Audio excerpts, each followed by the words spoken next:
Hi,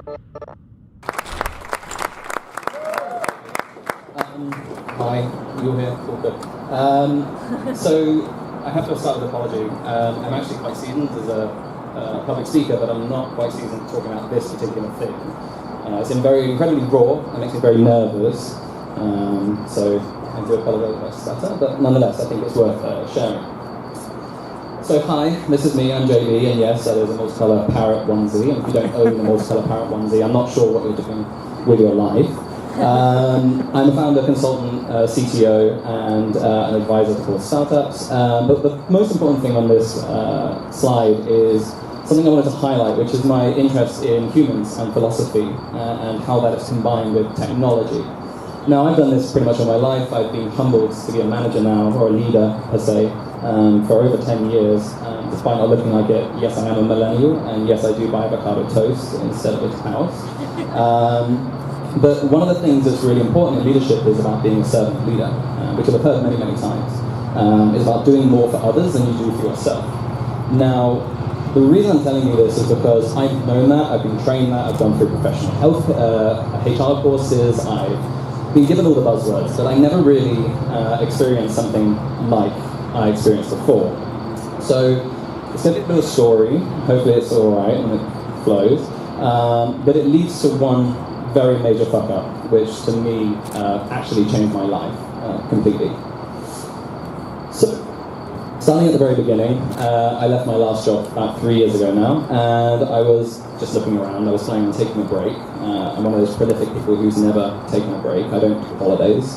And an opportunity came up in Israel. I'm not Jewish, but I've never been to Israel. I never understood really much about Jewish culture. So I thought it could be really fun. I've lived in tons of countries around the world, tons of cultures. I thought, let's just try it out.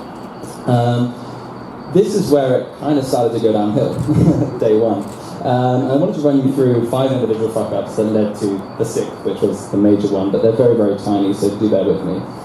So number one, when I moved country, I had a lot of personal commitments in the UK that were very, very important to me. When I first decided to work at this startup, originally it was just meant to be for 3 months. But in the back of my mind, I never actually made the decision for myself to say, hey, this is 3 months, it's definitely 3 months, I need to plan 3 months, all those other things, which for me as a planner was quite bizarre. When I did actually arrive in Israel, I devoted myself wholly and solely to work, and I mean 24/7, and I'm very blessed and humbled to have a lot of my former team here today which will testify that really was true.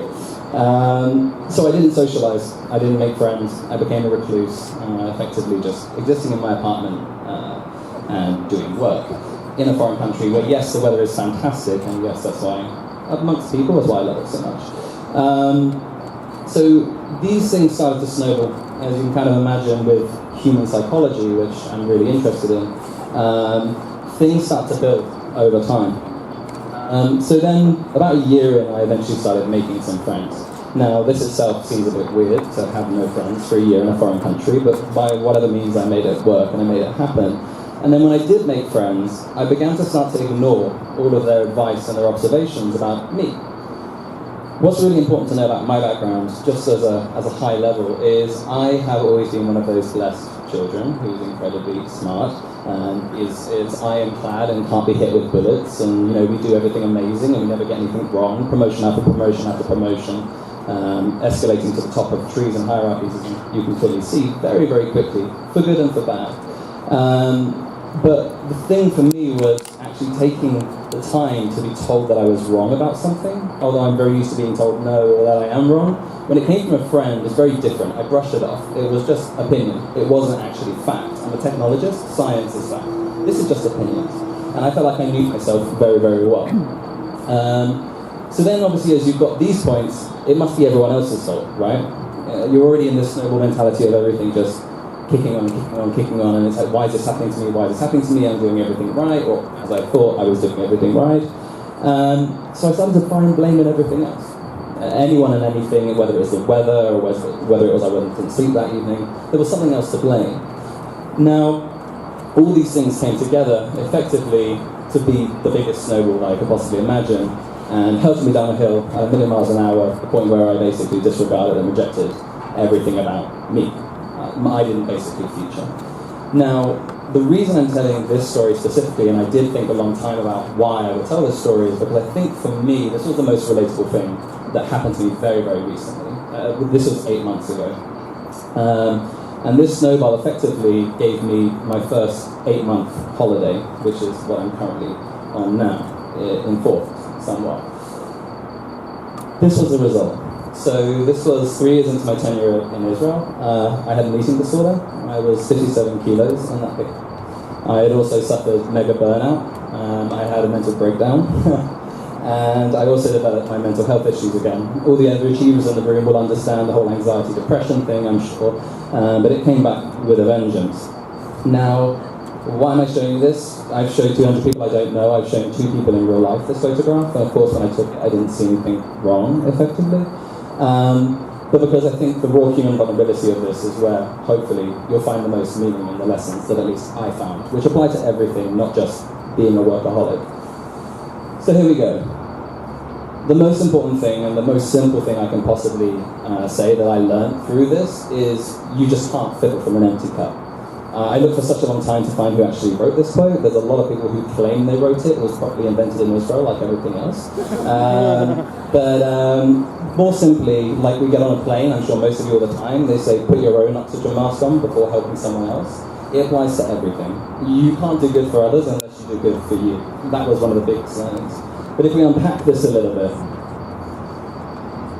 there's a lot of young people in this room. I very much relate to you. Millennials, hey, we're lazy, we don't do anything, whatever else. But burnout is really, really real. It's one of those things you read about in management textbooks to kind of check on or to understand or to see the first signs.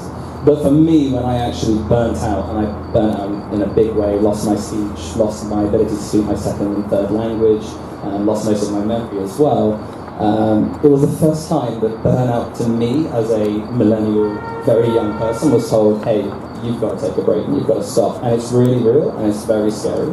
And so I hope, if anything, some of these lessons can help people just not experience that one particular thing. Practicing self-care is so incredibly important. Whether it's finding the time for you to go to the gym, whether it's yoga, whether it's meditation, whether it's just chatting with friends, it's so important that you practice self-care. That's something I neglected more than anything else.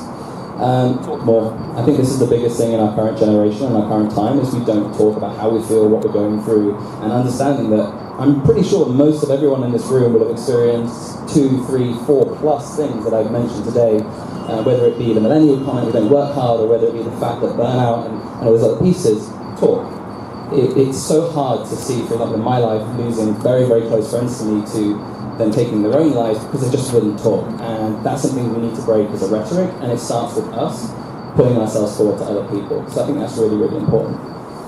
Take a fucking break when you need it. I mean, that sounds so stupid, but I went like 12 years without a holiday.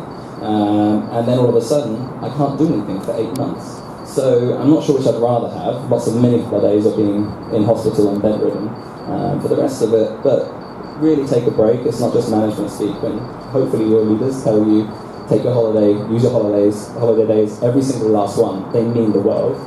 And the last one is when you're feeling crazy, it's not often you. It's not always you. Take the time to reflect and understand whether it's something you're just not understanding, or whether it's something that people around you don't understand about you.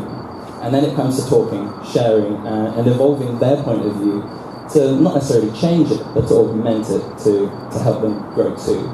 So, the biggest thing of all of this is, this happens to everyone in some form or another. I really hope that something in this talk was able to give you some nugget of truth, although it was a whistle-stop tour through 3 years of my life in a country which a language I now kind of speak, not very much. I wish you all the best. Thank you so much for coming.